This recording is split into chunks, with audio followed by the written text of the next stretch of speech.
The United States of America, the country that once called the shots for the entire planet, is being left out of the room. Not by enemies, by its own allies.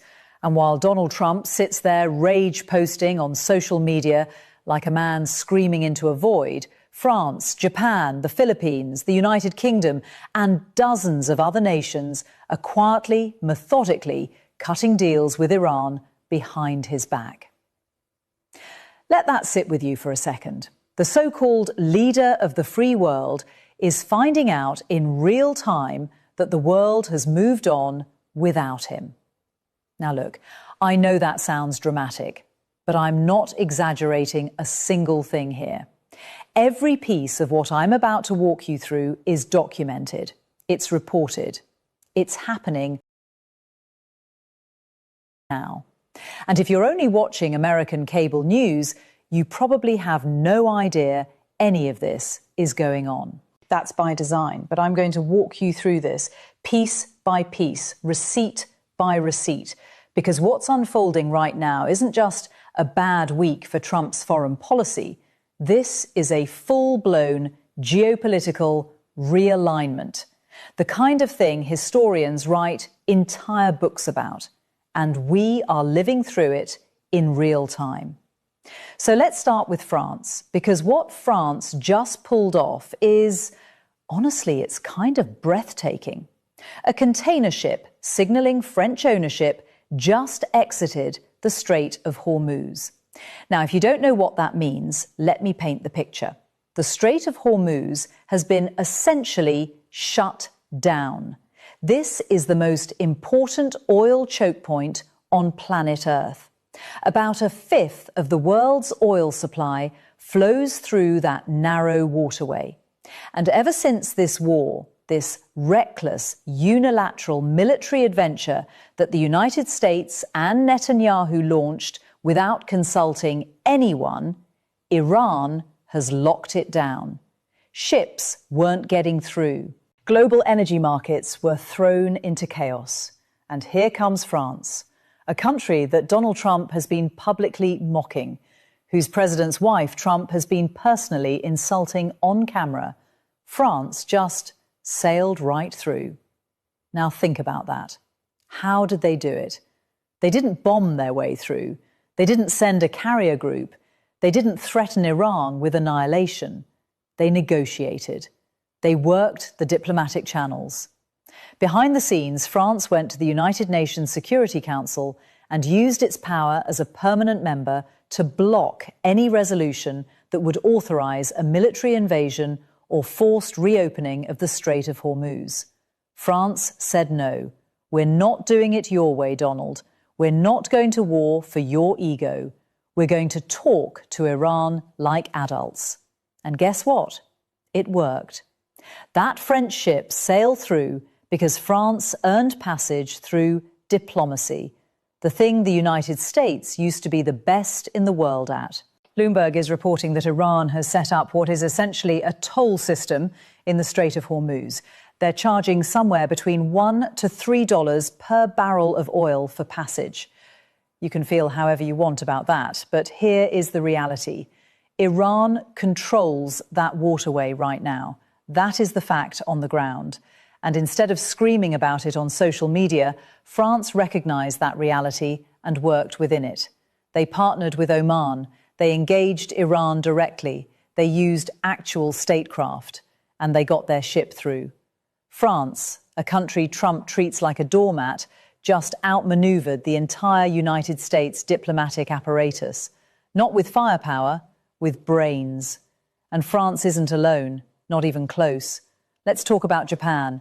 Japan is dealing with an energy crisis right now.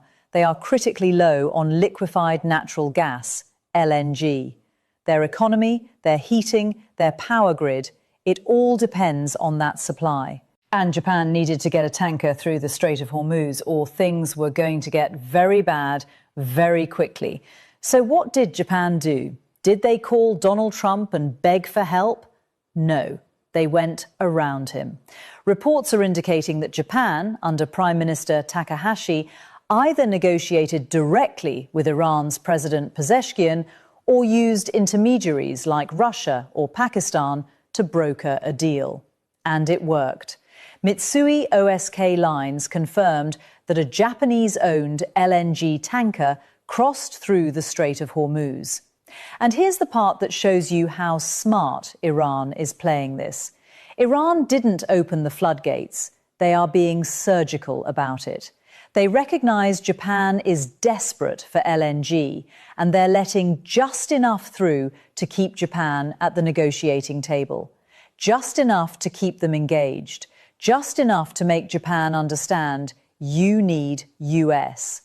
Not the US as in the United States, you need US, Iran. That is a level of strategic patience that Donald Trump couldn't spell, let alone execute. Donald Trump rants and raves every day with no plan. It's why he's bankrupted everything he's touched. This casino, that company, this casino again. And now we're watching the same pathology play out on the world stage. Now let's talk about what Macron said in Seoul, because this is where the real story is. This is where you see the future being built. He said, we should not be passive in this new disorder.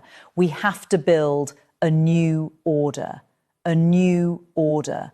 The President of France is openly, publicly, on a state visit, saying the American-led international system is finished and it's time to build something else. He went further. He said there is room to build new cooperation between Korea and France, bringing with us other Europeans, Canada, Japan, India, Brazil and Australia. A sort of third way, those who don't want to be dependent on China or aligned by definition with the United States. A third way.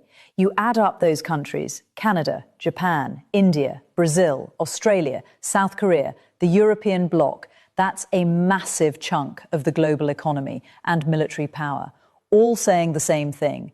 We don't trust America anymore under this guy. And notice the language. He said, we must not be vassals to two dominant powers. We don't want to depend on the dominance of China, and we don't want to be too much exposed to the unpredictability of the US.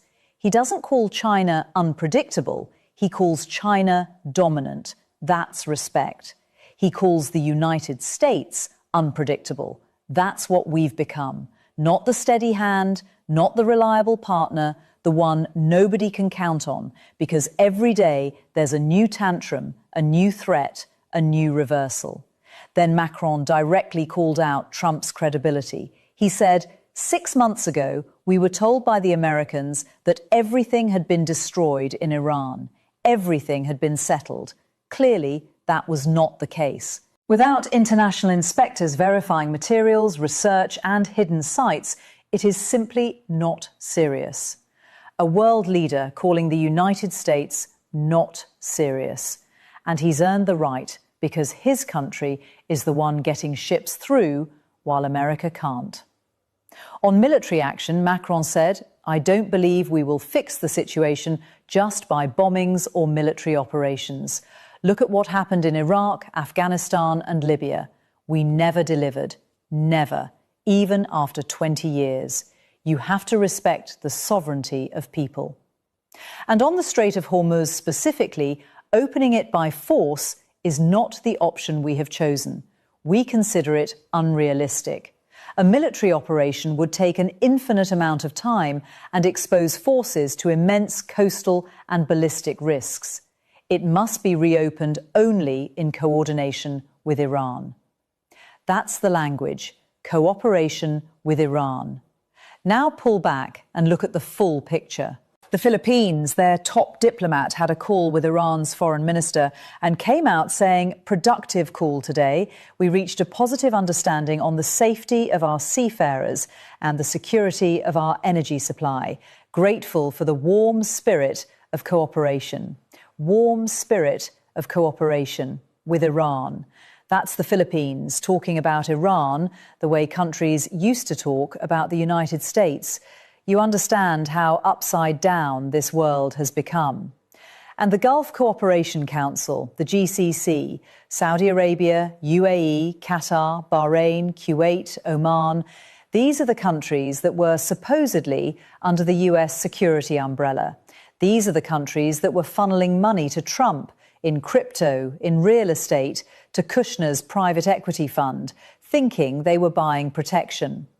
All those quid pro quos, all that pay for play. And now their Secretary General is out there saying the Council desires to establish normal relations with Iran and resolve all security issues transparently.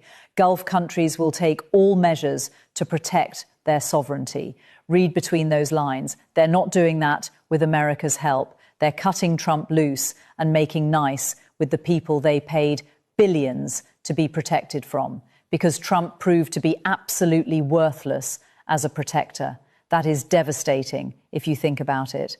Then there's the United Kingdom. Keir Starmer announced that the UK will convene 30 to 35 countries to discuss the diplomatic and political measures needed to reopen the Strait of Hormuz. 35 countries sitting down together without the United States. And here's the unspoken truth behind that meeting.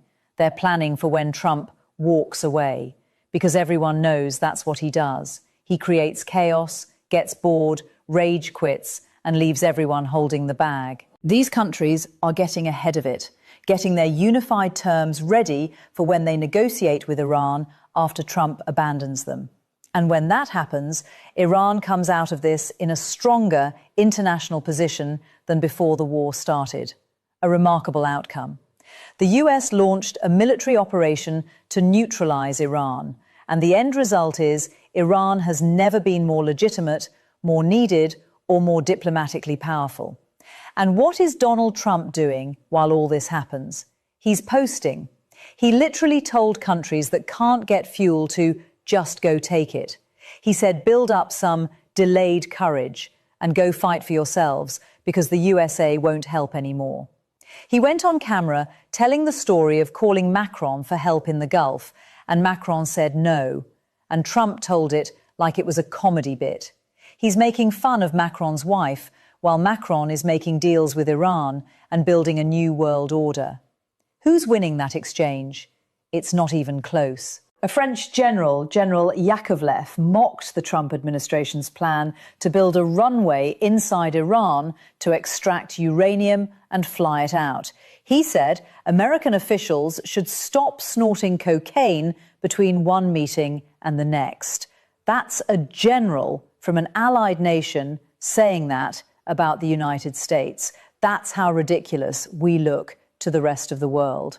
Meanwhile, Putin's inner circle, they're posting goodbye NATO, see you later. Not because Russia defeated NATO militarily, because Donald Trump is dismantling it for them. Every strategic goal Putin has had for 20 years, weakening NATO, isolating the US, fracturing Western alliances, empowering Iran, Trump is delivering on a silver platter. Here is the reality that nobody wants to face. What we're watching isn't just a collection of embarrassments, it's a structural shift in how the world works. For 80 years, the United States sat at the center of global alliances, trade deals, and security agreements that gave us enormous power. And Trump has taken a wrecking ball to every single thread of that web. NATO allies insulted and abandoned, trade partners slapped with tariffs, military allies told to fend for themselves, and now those countries are doing exactly what Trump told them to do. They're fending for themselves, building new networks, new alliances, new trade routes. None of them include the United States. Prime Minister Carney of Canada has been working hard to unite trans-Pacific trade deals with transatlantic security arrangements. And when you map it all out, when you connect all the dots, there's this giant blank space right in the middle where the United States used to be, alone, isolated, stewing in Trumpian chaos. And these networks, once built, don't just disappear when Trump leaves office. That's what people don't understand. Trust, once destroyed at this level, takes decades to rebuild, if it can be rebuilt at all. France, Japan, South Korea, India, Brazil, the agreements they're building right now will become permanent features of the global order. The next president can't just call up and say, "Hey, we're back." It doesn't work like that. Trump bankrupted casinos. He bankrupted businesses left and right. If there was a Guinness Book of World Records for bankruptcies, he'd be leading it. And now he's bankrupting American influence on the world stage. The pattern is exactly the same. The only difference is the scale. When you bankrupt a casino, a few thousand people lose their jobs. When you bankrupt American foreign policy, the entire world pays the price. So where does this leave us?